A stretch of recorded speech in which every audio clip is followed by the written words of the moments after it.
KANU now! Free Nnamdi KANU now! Free Nnamdi KANU now! Free Nnamdi KANU now!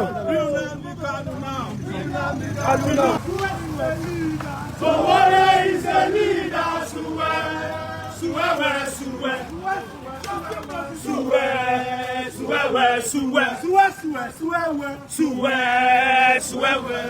Who is the tyrant? Who is the tyrant? Sowore. Who is the tyrant? Who is the tyrant?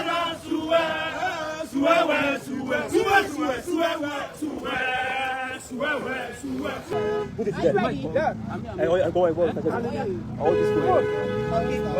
Finally, we've just been released illegal, unjust, unwarranted, and inhuman detention by the Bola Ahmed Tinubu regime, orchestrated by its illegal IGP,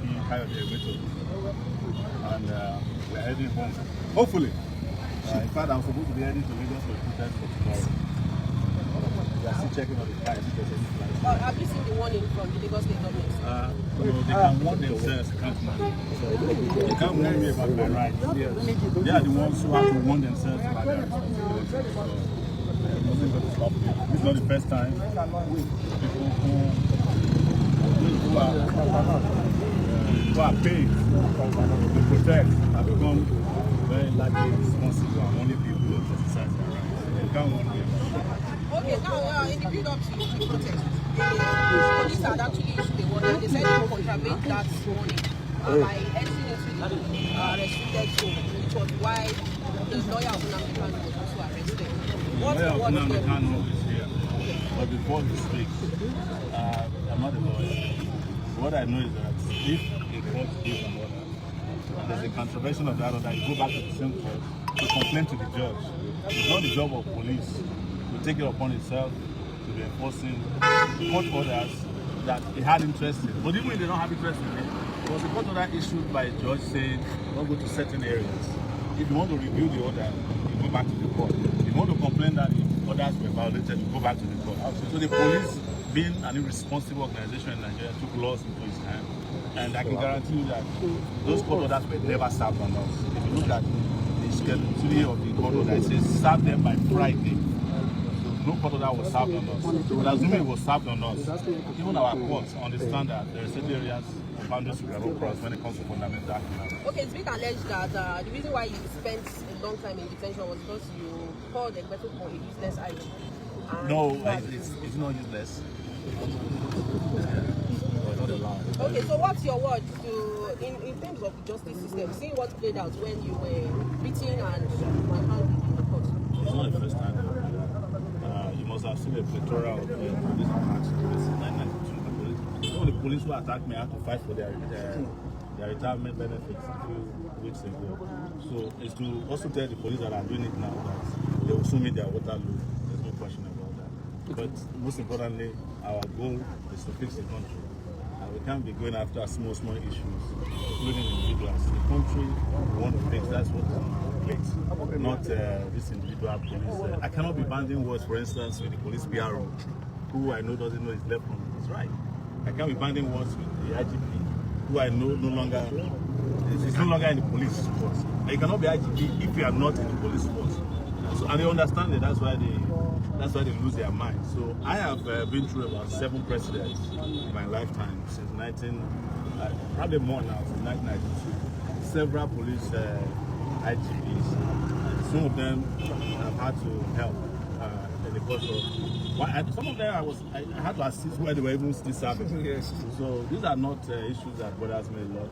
Anybody who is doing what they do knows that your second vacation home is prison. The service chiefs, I need you to comment on that. The service chiefs, let me tell you, I was the first to complain about that one who said he wanted to fence Nigeria. Musa, that one doesn't know his words. He's still even better than Egbeto. Egbeto should have been fired if Tinubu were to be serious. But I'm not an advisor to the president, and I particularly don't care what Tinubu does with this illegitimate regime, honestly. So, Barrister Aloy, please, we would like you to share your experience, considering the fact that you were actually living in denial on the day you were arrested. And what has this experience actually taught you? Well, it's traumatic. Speaking honestly, it's traumatic for me. It's traumatic for my colleagues. Everybody. If you say it's traumatic in the sense of the manner of the arrest, it was very good. The people who were cooperating with the police were being shoved around, being beaten up. Some of them sustained injuries. Tear gas canisters were deployed directly at most of us. Two had impact on me. In fact, if we didn't have strong lungs, some of us would have given up the ghost on the spot. I don't think that type of brutality has a place in a well-ordered modern society. This is the type of thing that we need to do away with in Nigeria. Even at the police headquarters, CID, Gariki, the command, they deployed canisters, several canisters of tear gas just to get us to bundle us into vehicles that will take us to Abattoir. You didn't need to do that because we were already under your control. So that's something that should be horrible and should be condemned by all and sundry. It is not good, it's unlawful, it's brigandage, and it is executive rascality in high places. While you were in detention,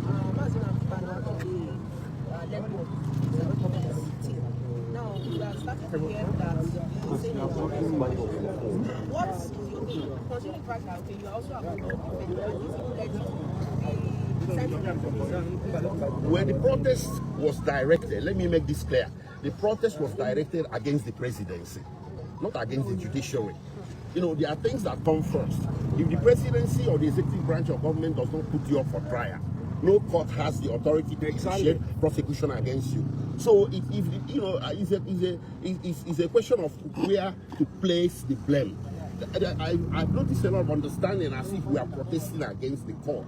No, the court didn't initiate it. The presidency did. The attorney general did. So, if the presidency or the executive branch says the KANU's case should no longer be prosecuted, the court will have nothing to try. Exactly. This is our point. So those people saying the KANU is on trial and we are interfering with judiciary, contempt of God, blah blah blah. No, come on, that's complete misunderstanding of the situation. Yes. It is Tinubu we wanted to talk to. You don't have any business prosecuting a man that has done nothing wrong. Yes. And a man you brought into the country under situation that offended humanity, international law, and even Nigerian law. Yes. You don't have a business putting him up for trial. So withdraw. Under Section 174, I think, of the Constitution, he can direct the Attorney General to do a nolle prosequi. It was done for Sowore here, right? It was done. It has been done in history for a whole lot of people. If the presidency or the executive branch or the Attorney General can say we are no longer interested in the case, and that's the end of it. That was the purpose of the protest. Yes. So, and I was the organizer. He initiated it. Yes. Okay, Barrister Kingdom. In all of this drama that played out about 5 days back, what's your own stance? Well, my own arrest is so dramatic. My own is a situation where the IG himself has become the chief terrorist of the Federation. And they say corruption.